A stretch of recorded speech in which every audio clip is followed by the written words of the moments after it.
We will be with our friends again. We will be with our families again. We will meet again. But for now, I send my thanks and warmest good wishes to you all. But he has quite simply been my strength and stay all these years. And I and his whole family, and this and many other countries, owe him a debt greater than he would ever claim, or we shall ever know.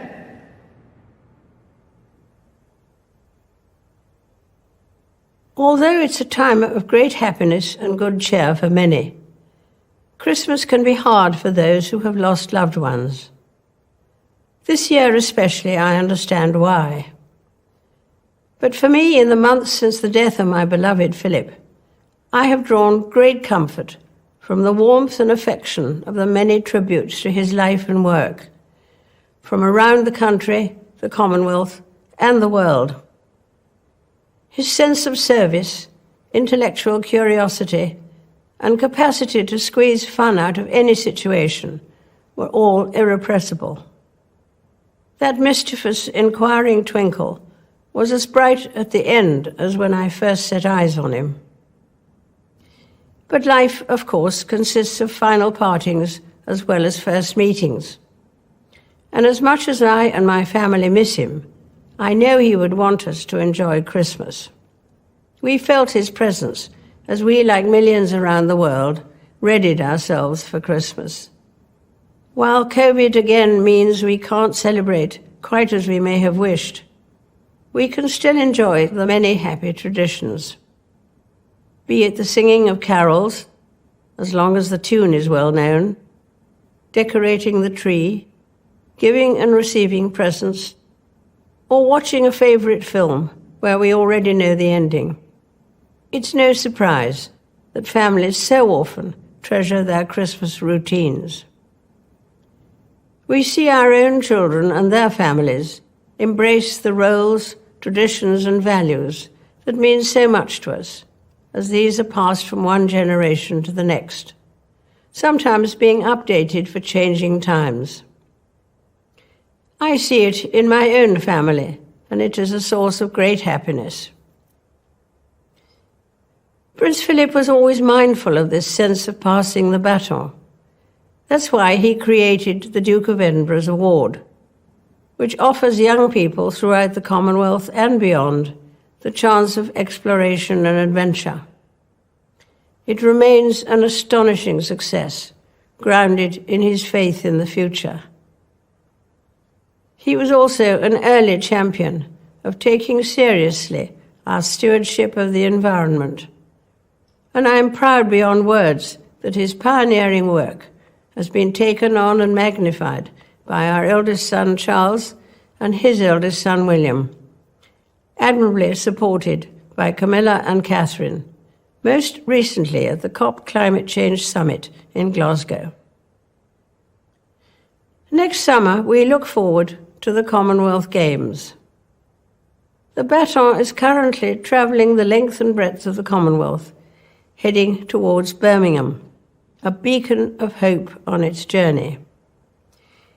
It will be a chance to celebrate the achievements of athletes and the coming together of like-minded nations. And February, just 6 weeks from now, will see the start of my Platinum Jubilee year, which I hope will be an opportunity for people everywhere to enjoy a sense of togetherness, a chance to give thanks for the enormous changes of the last 70 years, social, scientific, and cultural, and also to look ahead with confidence. I'm sure someone somewhere today will remark that Christmas is a time for children. It's an engaging truth, but only half the story. Perhaps it's truer to say that Christmas can speak to the child within us all. Adults, when weighed down with worries, sometimes fail to see the joy in simple things, where children do not. And for me and my family, even with one familiar laugh missing this year, there will be joy in Christmas, as we have the chance to reminisce, and see anew the wonder of the festive season through the eyes of our young children, of whom we were delighted to welcome 4 more this year. They teach us all a lesson, just as the Christmas story does, that in the birth of a child there is a new dawn with endless potential. It is this simplicity of the Christmas story that makes it so universally appealing. Simple happenings that form the starting point of the life of Jesus, a man whose teachings have been handed down from generation to generation and have been the bedrock of my faith. His birth marked a new beginning. As the carol says, the hopes and fears of all the years are met in thee tonight. I wish you all a very happy Christmas. I'm speaking to you at what I know is an increasingly challenging time, a time of disruption in the life of our country, a disruption that has brought grief to some, financial difficulties to many, and enormous changes to the daily lives of us all. I want to thank everyone on the NHS frontline, as well as care workers and those carrying out essential roles, who selflessly continue their day-to-day duties outside the home in support of us all. I'm sure the nation will join me in assuring you that what you do is appreciated, and every hour of your hard work brings us closer to a return to more normal times. I also want to thank those of you who are staying at home, thereby helping to protect the vulnerable and sparing many families the pain already felt by those who have lost loved ones. Together we are tackling this disease, and I want to reassure you that if we remain united and resolute, then we will overcome it. I hope in the years to come, everyone will be able to take pride in how they responded to this challenge. And those who come after us will say the Britons of this generation were as strong as any, that the attributes of self-discipline, of quiet, good-humoured resolve, and of fellow feeling still characterize this country. The pride in who we are is not a part of our past. It defines our present and our future. The moments when the United Kingdom has come together to applaud its care and essential workers will be remembered as an expression of our national spirit, and its symbol will be the rainbows drawn by children. Across the Commonwealth and around the world, we have seen heartwarming stories of people coming together to help others, be it through delivering food parcels and medicines, checking on neighbours, or converting businesses to help the relief effort. And though self-isolating may at times be hard, many people of all faiths and of none are discovering that it presents an opportunity to slow down, pause and reflect in prayer or meditation.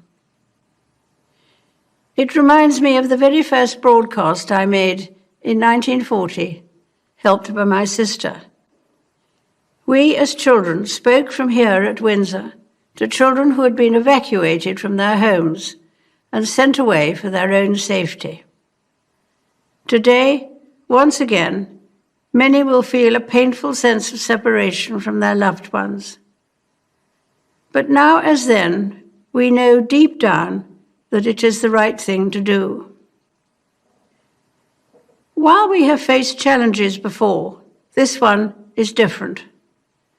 This time we join with all nations across the globe in a common endeavour, using the great advances of science and our instinctive compassion to heal.